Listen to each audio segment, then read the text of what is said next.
السلام علیکم ورحمۃ اللہ وبرکاتہ۔ بابری مسجد کا فیصلہ یقیناً دکھ بھرا فیصلہ تھا CBI کی جانب سے، اور حضرت مولانا خالد سیف اللہ رحمانی صاحب دامت برکاتہم عالیہ نے میسیج کے ذریعے سے اس فیصلے پر کیا کہا، آئیے سنتے ہیں۔ حضرت فرماتے ہیں، بابری مسجد کے سلسلے میں CBI عدالت کا جو فیصلہ آیا ہے وہ بے حد افسوسناک اور انصاف کرنے والے اداروں کی کارکردگی پر سوالیہ نشان ہے۔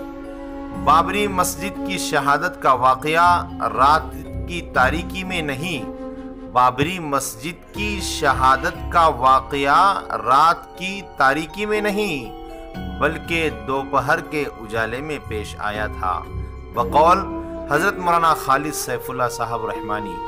حضرت اور فرماتے ہیں، جن لوگوں نے مسجد کو شہید کیا ان کے چہرے ٹیلی ویژن کے ریکارڈ میں بھی محفوظ ہے۔ جن لوگوں نے مسجد کو شہید کیا ان کے چہرے ٹیلی ویژن کے ریکارڈ میں بھی محفوظ ہے۔ بابری مسجد کا قتل 6 دسمبر 1992 کو ہوا تھا، اور CBI کے اس فیصلے نے دوسری بار بابری مسجد کا قتل کیا ہے۔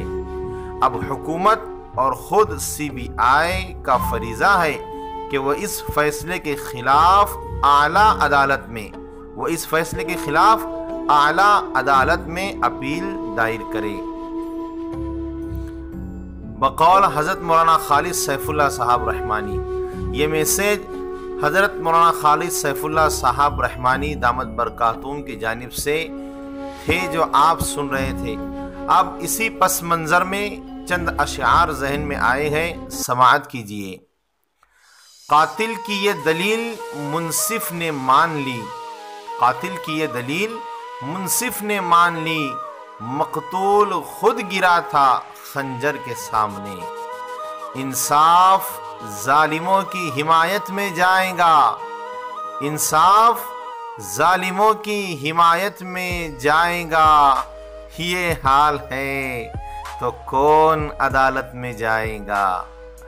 ملے تھے پہلے سے لکھے ہوئے عدالت کو، قابل غور بات ہے ناظرین سامعین سنیے گا، ملے تھے پہلے سے لکھے ہوئے عدالت کو وہ فیصلے جو ہمیں بعد میں سنائے گئے۔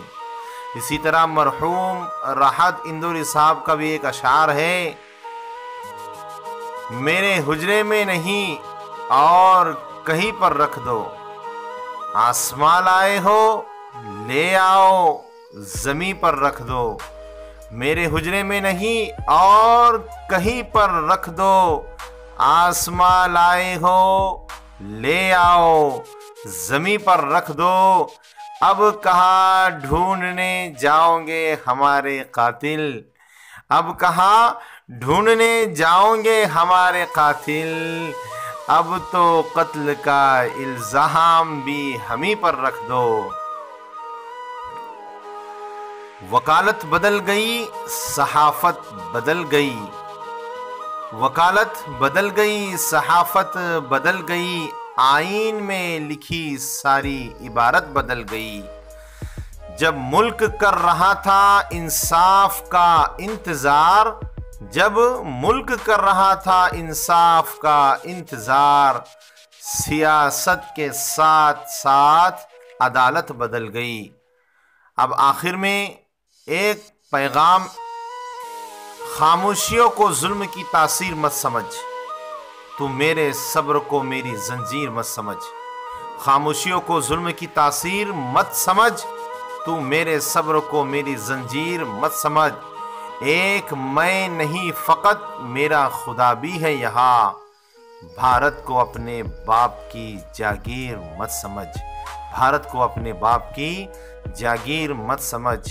ویڈیو اگر آپ کو پسند آیا ہو تو لائک کیجئے اور اپنے دوست میں ضرور شیئر کیجئے، اور ہمارے چینل منصوری آفیشیل کو ضرور سبسکرائب کریں۔